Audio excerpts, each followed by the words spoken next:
Oh, wow. This is horrible. What a huge fire. Huh? What's wrong, Mega Man? There, land. See that guy over there?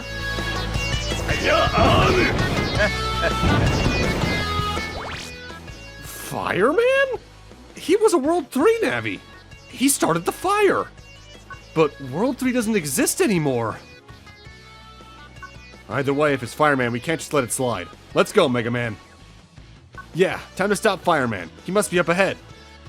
Hello everyone and welcome back to Let's Play Mega Man Network Transmission. In the last part, we started off the game and got through most of the tutorial fluff, and now we're in the first real level, the Net on Fire, otherwise known as Dead Area 3. And a fun little thing they do with this particular stage, and its music. This first section here is deliberately meant to resemble a part of Fireman's level design from Mega Man 1. In fact, there's a lot of surprising Mega Man 1 blood in this game's level design. There's even a little bit of his Mega Man 1 stage theme in the song. Yeah, under there, that's the way to male's PC. It's just like Roll said, there's no way through there. We better stop Fireman fast before the damage spreads any further. So the lava in this stage is by and large instant kill. In fact, bottomless pits are the most common form of of instant death in this game, rather. There's a couple of cases where you can get crushed, and spikes are obviously instant kill early in the game, as I said last time. But bottomless pits are going to be the worst case of that. Now, I'm going out of my way on this visit to grab a couple of particular mystery data that take branching paths here in this area. I would actually recommend, if you're playing this game through for the first time, just to save those for later, because they'll come in more handy after our first visit through this section. But good to note all the same. Now, there is one thing in this stage that's kind of precarious. There are falling blocks in a later portion of this stage, where you stand at them and then they drop down after about a second. If you mess up a jump and want to go back to safety, you do have a way to recover from that in this section in your folder already through the battleship repair, which will automatically repair any fallen blocks on screen. They mostly have that there for this section, it feels like, besides that being a battleship in some of the main games, in the case you mess up a jump and otherwise would require a death to fix it. Now, I died just then, but I actually jacked back out because I needed dash back, because either I used all my cases or something I can't remember the way to phrase properly in this game. When you die, you don't lose the battleships you're carrying completely, but I think you at least lose a use of them, so in the case you only had one left of a chip, you might as well jack back out if you want it again, like I needed dash attack to get that particular item just then. Speaking of which, the item we just grabbed then is a full cust, which works a bit differently in this game than it does in the main Battle Networks. In the main Battle Networks, it's a battleship that instantly fills the custom gauge so you can get a new selection of chips as soon as you can. In this, it's a sub-chip that, by and large, does the same thing, but you can't have it in your folder because of that. Mega Man, I can sense a powerful virus down below. It must be a fire element virus that was energized by the fire. Be careful. Okay, let's equip that heat armor Roll gave us. To equip armor, select Armor from Mega Man in the PET menu. And that's it. I already had that equipped from last time. We're actually coming up on sort of a mini-boss here in a Spiky 1 virus, which is going to just breathe fire at you. But the thing you need to watch out for is that the platform below you is moving up and down, which makes predicting where your shots can go or how to dodge a little harder to do. By and large, the Spiky virus line only has 2 attacks, though.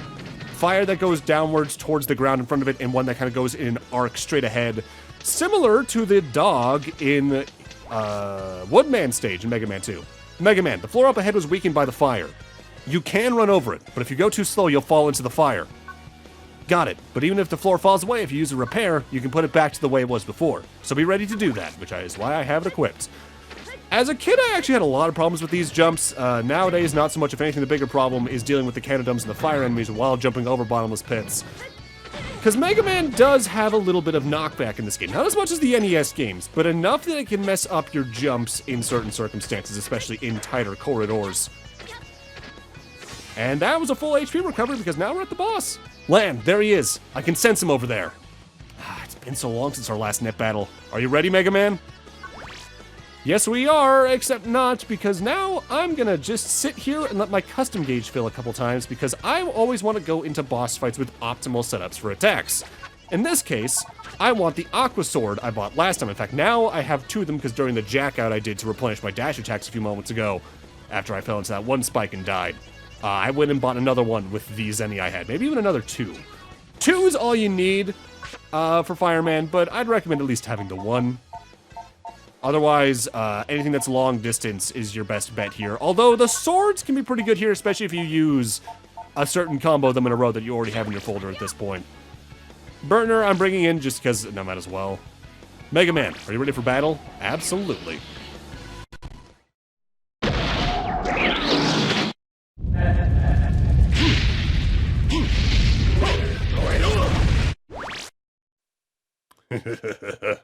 Burn, burn. Stop, Fireman. Who do you think you are getting in my way? What are you doing? You're working for World 3 again? World 3? Nah, this has nothing to do with them. I like burning things, that's all. You. This jerk won't listen to reason. Now it's your time to burn. He's coming. Mega Man, battle routine set. Execute. For being the first boss, Fireman without AquaSwords is a nightmare. AquaSwords, though, melts him very quickly. 2 shots and he's down. And we got one of his 2 battle chips for beating him that quickly. I'll talk more about his attacks in a few moments for reasons. We did it! Yeah, at least that will stop the damage from spreading anymore. Now all we have to do is leave it to the center to put out the fire. Ah, my Fireman! Match! What are you thinking? How could you? I didn't do a thing! Fireman went crazy and did this all himself. I can't believe that. I'm serious! I've been looking for him all this time. Check the records. Mega Man, what do you think?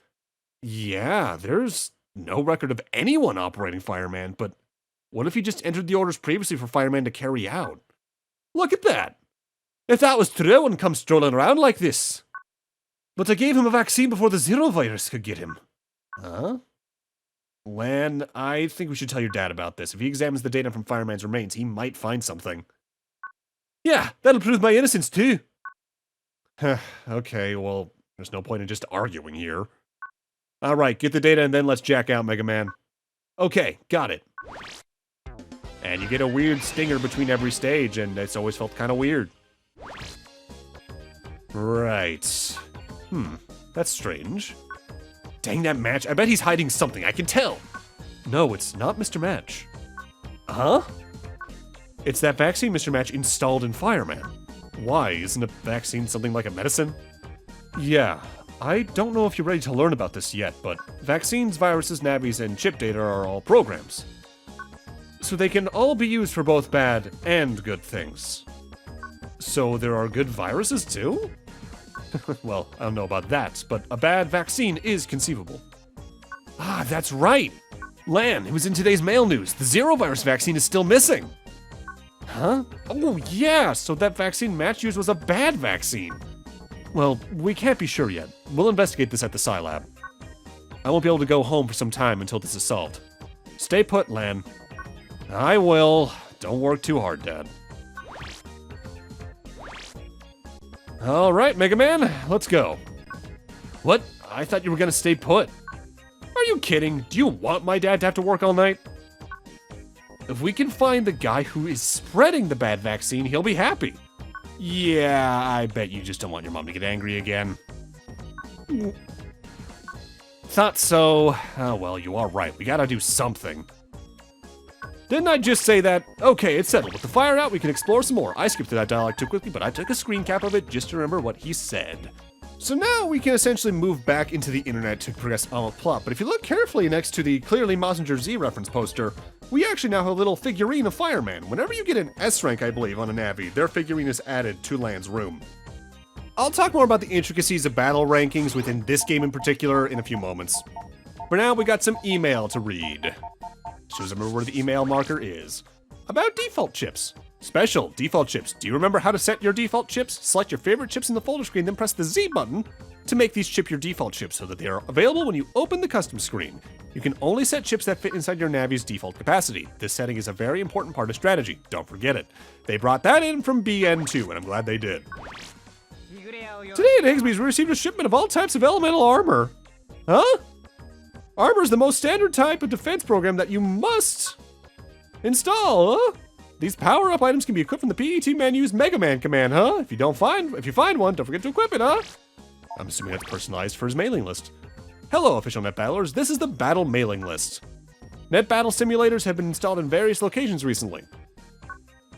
You can use them to fight with any Navi you have fought with in the past. Feel free to practice your virus busting and net battle techniques. Ah, it's been a while since I've got mail from the battle mailing list.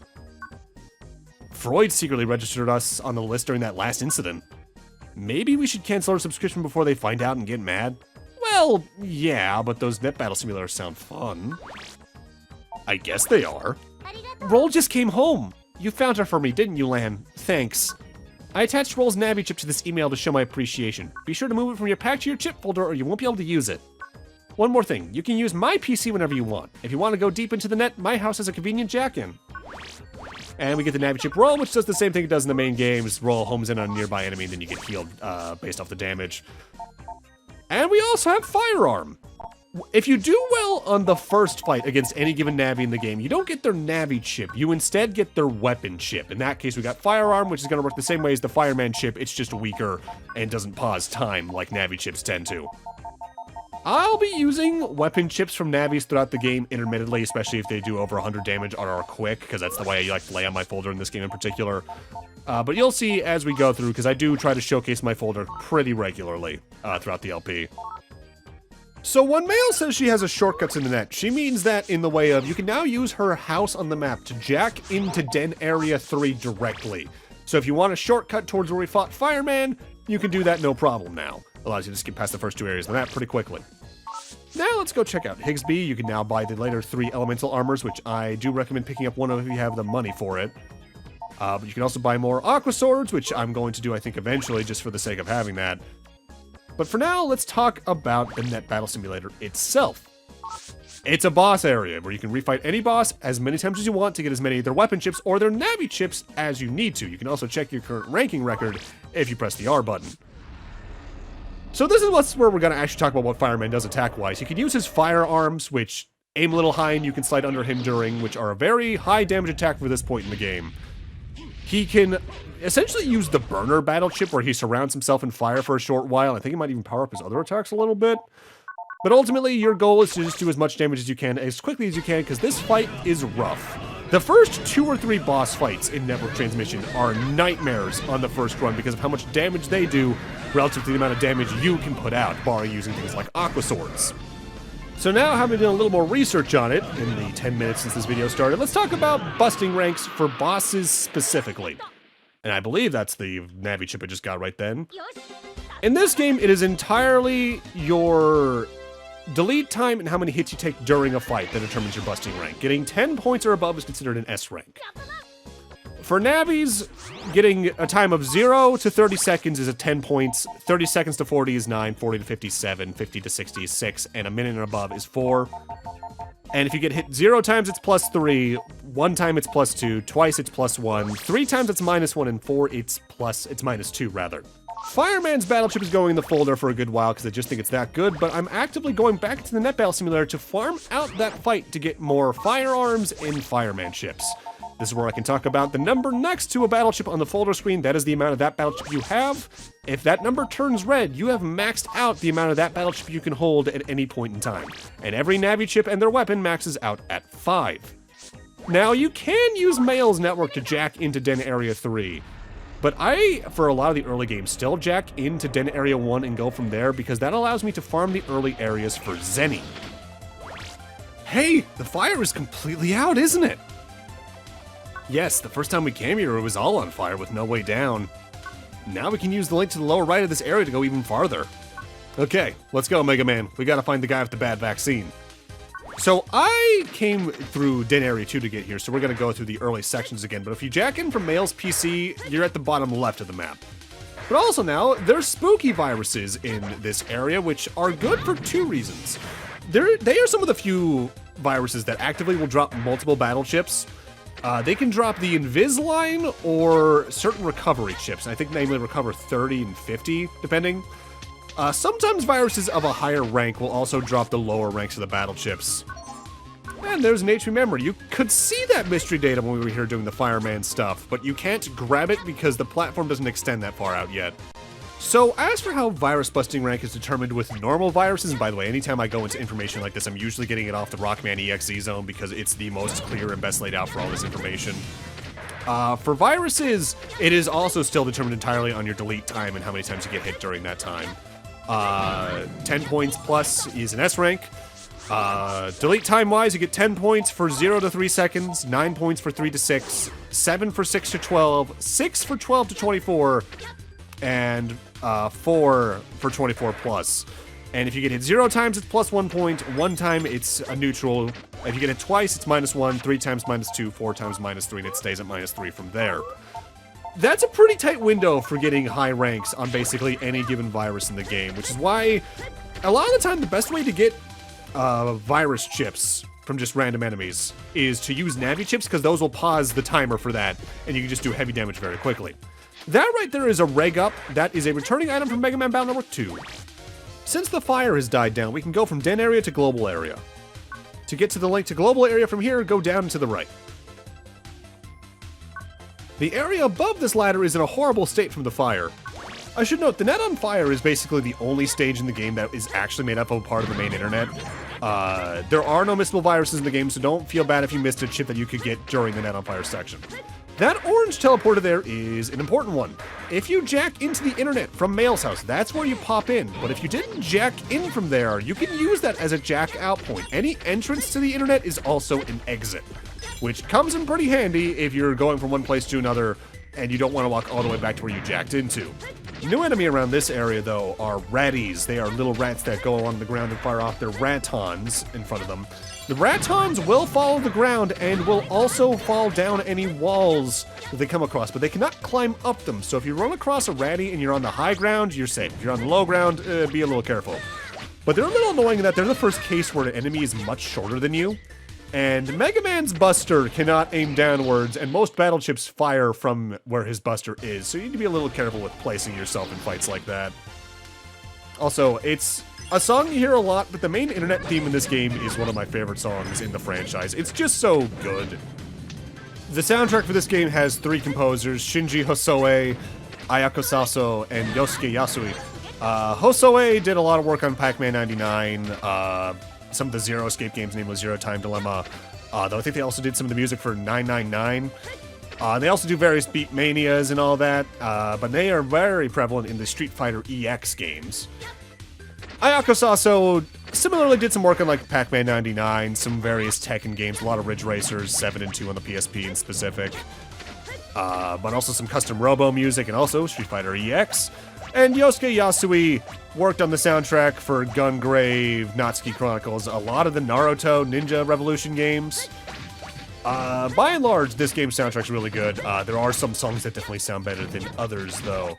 And there's actually a reason why a lot of those 3 worked on the Street Fighter EX games, because the developers of this game distinctly weren't just Capcom, it was Arika who were the developers for the Street Fighter EX games.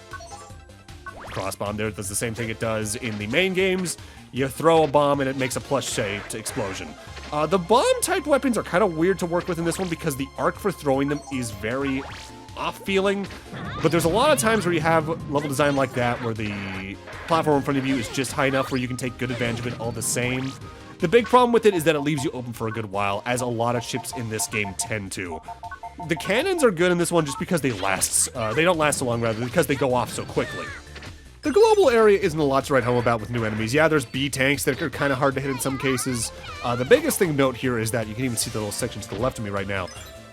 There is a cyber bar section around here that has a lot of the fishy viruses. And this is good because this is one of the best places in the game to grind out dashed attack battle chips, which are useful not only just because they actually do some good damage for boss fights and you're invincible when you do it, but because that allows you to get more of them, so you can use them to actively get from platform to platform in the cases you actually need to use them for that.